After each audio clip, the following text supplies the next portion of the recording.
you have it, the closing bell at the New York Stock Exchange, ending another week of trading. The Dow Jones was in the red all day, ending down around 290 points. Yep, numbers still settling there. It's the same. I mean, look, all red, right? This is the same story for the S&P 500 and the NASDAQ, both of them falling today. The S&P 500 was down about 1.25%. NASDAQ, you saw there, down almost 3%. So what's behind all of this? Ed Butowsky joins us. He is a managing partner of Capwood Investments, and he's got some, I'm always looking at the background. So you've got a nice picture of it looks like, not Central Park, but somewhere cool in the country. Welcome.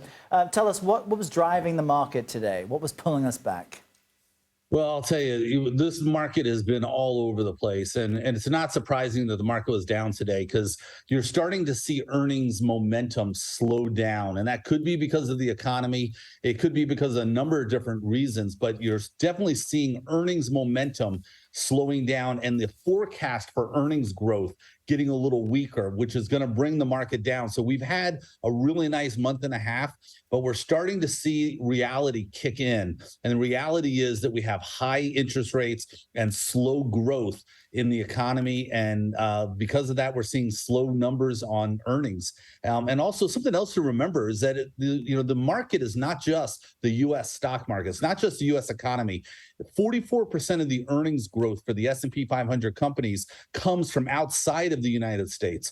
So as a result of that, you have to look and see how strong the world is. And the world is slowing. So you're going to start seeing that find its way into negative earnings growth for U.S. companies, which is a real negative. Right. And I want to dig into sort of a specific interesting story today. We've been talking about this. Bed Bath & Beyond stock is plummeting after that influencer investor, Ryan Cohen, sold his entire nearly 10% stake in the company. So break down the situation for us. What makes this unique? Well, what makes it unique is, Ryan Cohen is not a traditional influence investor or I can't remember the exact name of it, but they get into a company and they try to influence the board of directors. He's not that type of investor. He got into this in March and then made a call, I think on Tuesday, saying that he had bought a lot of options, which were options in order for the company to go higher. So the stock went a lot higher. And then he sold his entire stake. So there's something fishy about exactly how he did this. And so he sold his entire position, which he had to announce because he had a very large position. And then the stock plummeted. And these are called meme stocks. And if you look at Bed Bath & Beyond, Bed Bath & Beyond is not going to make any money. In fact, they're going to lose $6 a share.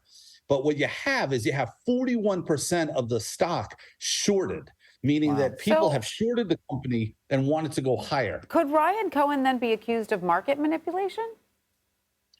I'm not going to say that on national television, but I wouldn't be surprised if he wasn't investigated for doing that. Although I believe he's done everything proper in terms of being legal, but I don't know if it's very morally strong what he's done. And it does expose the dangers of meme stock trading, which have attracted a lot of younger people who aren't experts in these fields, but certainly feel like they want a piece of growth. When you look at the fundamentals of Bed Bath & Beyond, I don't know, maybe it was too many 20% off coupons they were putting out in people's mailboxes. They always had those things.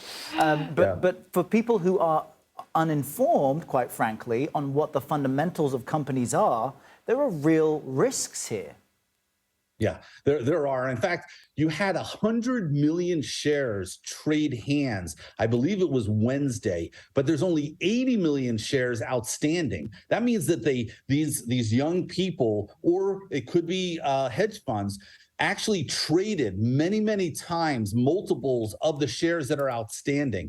That'll tell you how dangerous this meme stock trading is. And Ryan Cohen's not, immune to meme stocks because he is the chairman of GameStop, which is a very, very well-known meme stock. So he's a huge influencer in the meme stock world. So he knows what he's doing here. He's not a stranger to this. All right, Ed Butowsky, thank you so much for joining us. We appreciate your insight. Thanks, Ed. Thank you.